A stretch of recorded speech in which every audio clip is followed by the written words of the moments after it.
കേരളത്തിൽ ഇപ്പോൾ പുതിയ ചർച്ചയ്ക്ക് തുടക്കമായിട്ടുണ്ട്. CPIM-ൽ വിശ്വാസികൾക്ക് അംഗത്വമെടുക്കാൻ കഴിയുമോ? ഇതാണ് ചർച്ചാ വിഷയം. തുടങ്ങി വെച്ചത് KT ജലീലാണ്.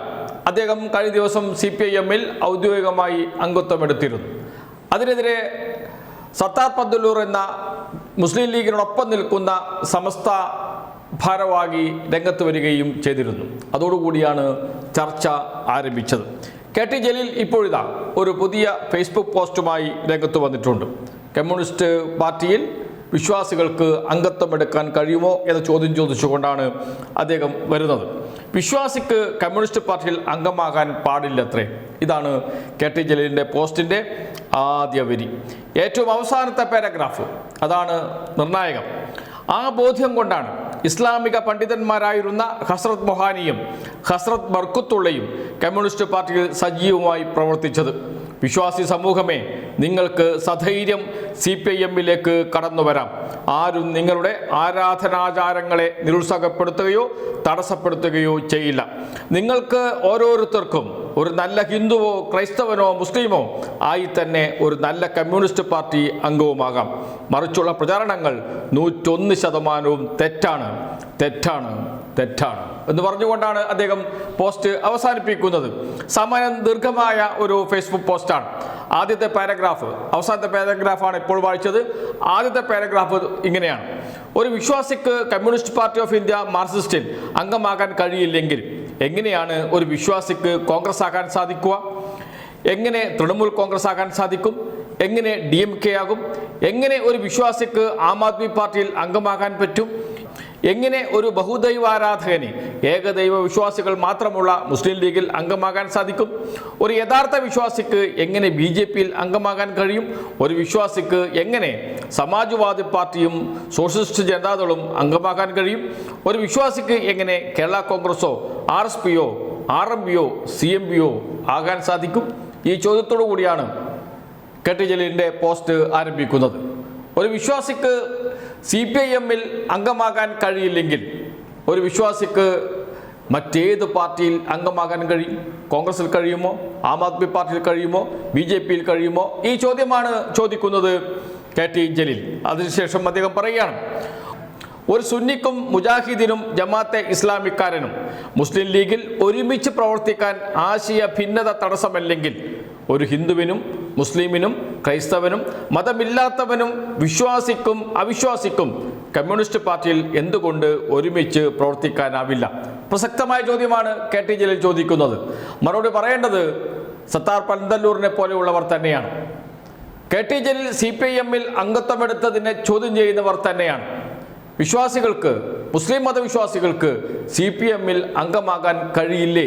കഴിയും എന്നതിന് എത്രയോ ഉദാഹരണങ്ങൾ നമ്മുടെ മുന്നിലുണ്ട്.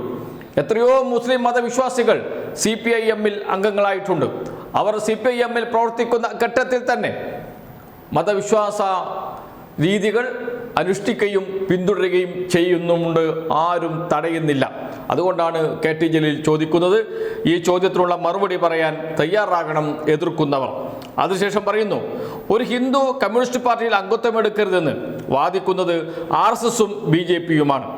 ഒരു മുസ്ലിം കമ്മ്യൂണിസ്റ്റ് പാർട്ടിയിൽ അംഗത്വമെടുക്കരുതെന്ന് പ്രചരിപ്പിക്കുന്നത് മുസ്ലിം ലീഗും ലീഗിൻ്റെ അടിയാളന്മാരുമാണ്. ഒരു ക്രൈസ്തവൻ കമ്മ്യൂണിസ്റ്റ് പാർട്ടിയിൽ അംഗമാകാൻ പാടില്ലെന്ന് ശഠിക്കുന്നത് ക്രിസംഗികളാണ്. ഇന്ത്യയുടെ ബഹുസ്വര സംസ്കാരം തകർക്കാൻ ശ്രമിക്കുന്ന മതഭ്രാന്തന്മാരുടെ വാക്കുകളെ ചവറ്റുകൊട്ടയിലെറിഞ്ഞ് മനുഷ്യരുടെ ഭൗതിക മോചനത്തിനായി പ്രവർത്തിക്കുന്ന കമ്മ്യൂണിസ്റ്റ് പാർട്ടികളിൽ വിശ്വാസികൾ അംഗത്വമെടുക്കുക.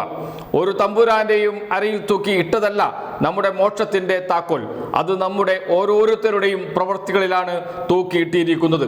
ദൈവത്തിൻ്റെ നോട്ടം മനുഷ്യരുടെ ഹൃദയങ്ങളിലേക്കാണ്, അല്ലാതെ ഓരോരുത്തരുടെയും പാർട്ടി മെമ്പർഷിപ്പിലേക്കല്ല.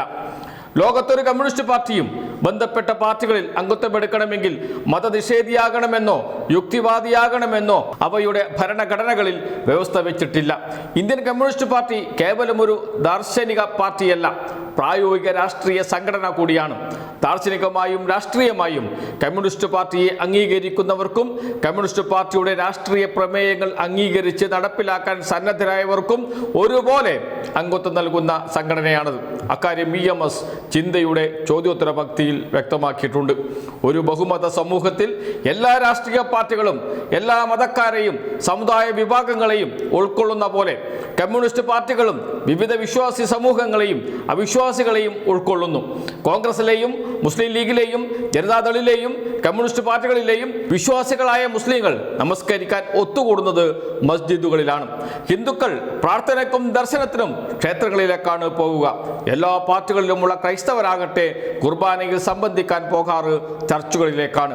ആത്മീയ രംഗത്ത് വ്യത്യസ്ത വഴികൾ സ്വീകരിക്കുന്ന കോൺഗ്രസിലെയോ ലീഗിലെയോ സഹോദര സമുദായ അംഗങ്ങൾ അര ലീഗോ അര കോൺഗ്രസോ അല്ലാത്തതുപോലെ കമ്മ്യൂണിസ്റ്റ് പാർട്ടിയിലെ വ്യത്യസ്ത ആത്മീയ ധാരകളെ പുലുകുന്ന കമ്മ്യൂണിസ്റ്റ് രാഷ്ട്രീയം അംഗീകരിച്ച് പാർട്ടി അംഗങ്ങളായവർ അര കമ്മ്യൂണിസ്റ്റുകാരുമല്ല എന്ന് തുറന്നടിക്കുകയാണ് ചെയ്യുന്നത്.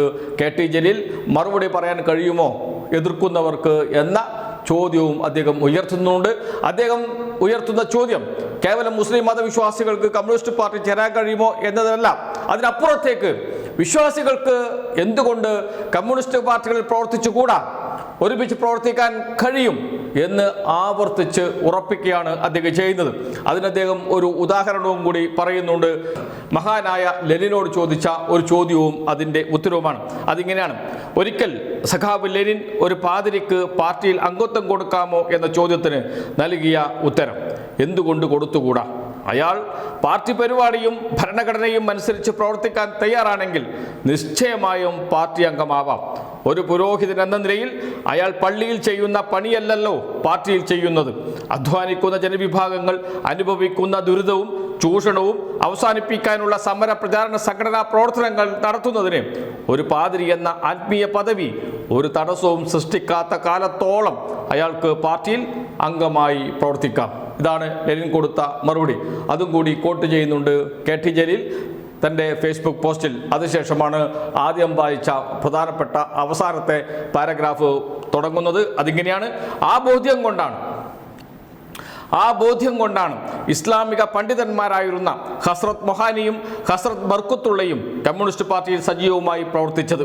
വിശ്വാസി സമൂഹമേ, നിങ്ങൾക്ക് സധൈര്യം CPM-ലേക്ക് കടന്നു വരാം. നിങ്ങൾക്ക് സധൈര്യം CPIM-ലേക്ക് കടന്നു വരാം. ആരും നിങ്ങളുടെ ആരാധനാചാരങ്ങളെ നിരുത്സാഹപ്പെടുത്തുകയോ തടസ്സപ്പെടുത്തുകയോ ചെയ്യില്ല. നിങ്ങൾക്ക് ഓരോരുത്തർക്കും ഒരു നല്ല ഹിന്ദുവോ ക്രൈസ്തവനോ മുസ്ലിമോ ആയി തന്നെ ഒരു നല്ല കമ്മ്യൂണിസ്റ്റ് പാർട്ടി അംഗവുമാകാം. മറിച്ചുള്ള പ്രചാരണങ്ങൾ 101% തെറ്റാണ് തെറ്റാണ് തെറ്റാണ് എന്ന് പറഞ്ഞുകൊണ്ടാണ് അദ്ദേഹം ഫേസ്ബുക്ക് പോസ്റ്റ് അവസാനിപ്പിക്കുന്നത്. അദ്ദേഹം നേരത്തെ CPIM-ൽ അംഗത്വമെടുത്തതിനെ കുറിച്ച് ഒരു ഫേസ്ബുക്ക് പോസ്റ്റ് ഇട്ടിരുന്നു. അതിൽ അദ്ദേഹം പറയുന്ന KT ജലീൽ പറയുന്ന ഒരു കാര്യമുണ്ട്. അദ്ദേഹം 2 തവണ CPIM-ന്റെ ജാഥയിൽ അംഗമായിരുന്നു. ജാഥയിൽ അംഗമാകുന്ന ഘട്ടത്തിൽ കൃത്യമായി പള്ളിയിൽ പോകാനും പ്രാർത്ഥിക്കാനുമുള്ള സൗകര്യം CPIM നേതാക്കൾ ചെയ്തു കൊടുക്കാറുണ്ട് എന്ന്.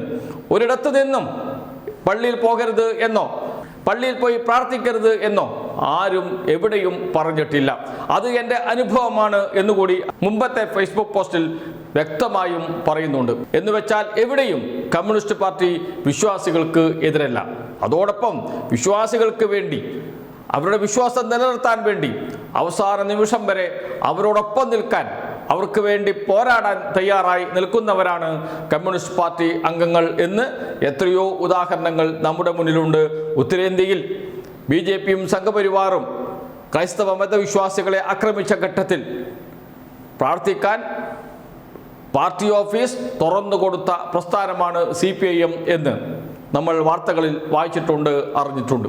അതുകൊണ്ട് തന്നെയാണ് KT ജലീൽ പറയുന്നത്: വിശ്വാസികളെ, നിങ്ങൾ സധൈര്യം CPM-ലേക്ക് കടന്നു വരൂ എന്ന്.